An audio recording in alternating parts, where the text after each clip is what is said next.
हमें कुछ चाहिए ना चाहिए, पर देश तो सबसे पहले हमें मजबूत चाहिए।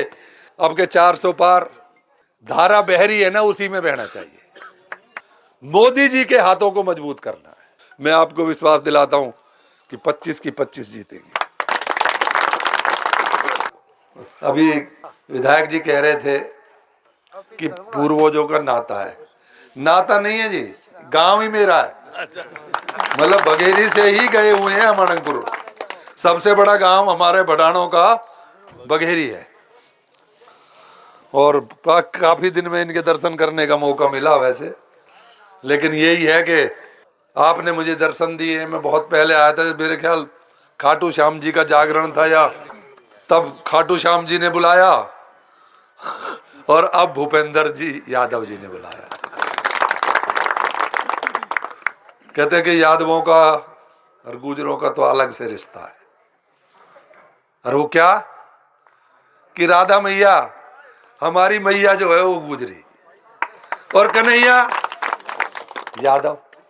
तो ये तो परंपरा का सदियों का नाता है। और सच बात ये है, मैं आप सब जानते ही हो ज्यादातर तो, क्योंकि मेरे गांव वाले भी ना जानेंगे मुझे तो फिर और कौन जानेगा। ना मैं झूठ बोलता हूं, ना झूठे वादे करता हूं स्पष्ट करता हूं। जो कहता हूं तो मुंह पे कह देता हूं।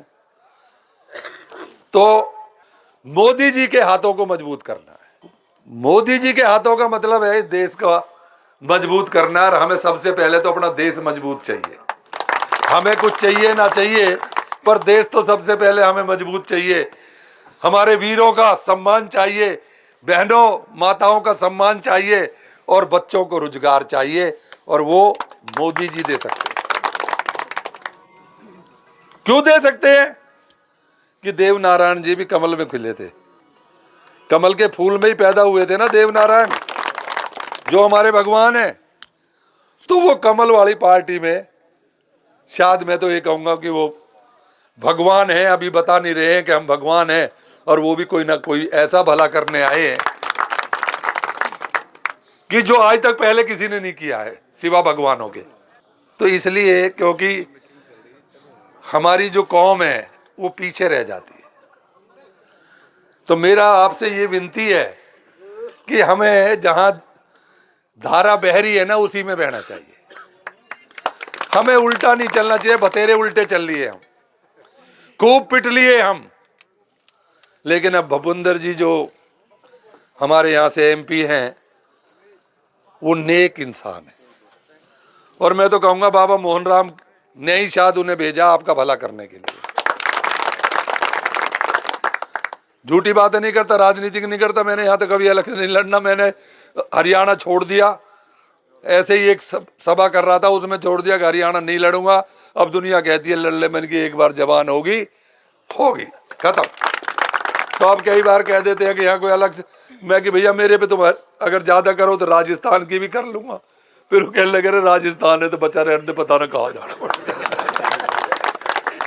तो मैं ऐसे व्यक्ति का सबसे पहले देश के लिए और फिर मोदी जी के लिए, और वो मैंने सबसे पहले इस देश में कहा कि अब की बार 400 पार, जब किसी भी व्यक्ति ने नहीं कहा था, जब तीनों स्टेट का इलेक्शन नहीं हुआ था, मैंने ये भी कहा था कि 3 स्टेट में बीजेपी जीतेगी, जब मेरी बात का कोई यकीन भी नहीं करता था। जब वो जीत गई, जब लोग कहते अब कहते हैं जी 400 पार कैसे होंगी, मैं कि 3 स्टेट जीती थी कि नहीं जीती, कि जीती। कहते जी अब हम तुम्हारा विश्वास करते हैं, जरूर 400 पास होगी। तो 400 पार होगी, लेकिन उसमें मैं ये चाहता हूं कि कमल का जो फूल तुम्हारा जाएगा मोदी जी के पास, वो सबसे ज्यादा खूबसूरत हो। और खूबसूरत कब होगा? जब ज्यादा वोटों से जीत के जाएगा। तो ये आपसे प्रार्थना करने आया हूं। और मैं कहता हूं, मैं झूठ नहीं बोलता कि मेरी कौम का ये स्वार्थ भी है, क्योंकि कोई काम करके नहीं देता। नेता अपनी अपनी नेतागिरी झाड़ते हैं और अपने तक चले जाते हैं। अब अगर कोई काम होगा तो आपका ही, अगर एक बड़ा आदमी आपका एमपी या विधायक होगा तो आप अपने हर काम के लिए जा सकते हो। और हम ये कर रहे हैं कि हम जो तुमसे वकालत करने आए हैं कि अगर कभी कोई काम ना भी हुआ तो हम जाके प्रार्थना कर देंगे भूपेंद्र जी हम भी आपको वोट मांग के आए थे, हमारे इलाके का ये काम है, ये कर दो, इसलिए आपके बीच में आए। तो मैं ज्यादा ना कहते हुए, तुम मेरे से सब समझदार हैं, क्योंकि मोदी जी अब के 400 पार, और यहाँ से 25 की 25 पहले भी जीती हुई हैं, तो उसमें तो ये कहने की तो कोई गुंजाइश ही नहीं है।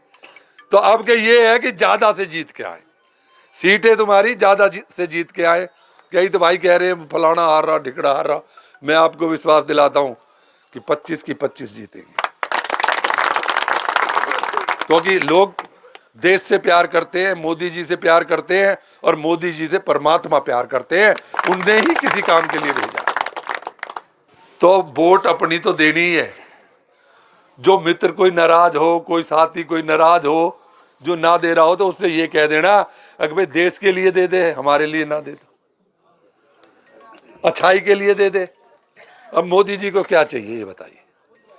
वो ये तो सबको चाहिए कि जब वो इस दुनिया से जाएं, ये तो मुझे भी चाहिए, और कुछ नहीं चाहिए मुझे भी, पर इतना तो मुझे भी चाहिए कि लोग मुझे याद किया करें। तो मैं तो चलो कुछ करने लायक नहीं हूं, लेकिन मोदी जी तो सब कुछ करने लायक है। तो वो तो कुछ ऐसा करके जाएंगे ना जो उनको तुम कभी भूल ना पाओ। तो मेरे ऐसे भाव भी हैं। तो इसके लिए मैं आपसे वोट मांगने आया हूं।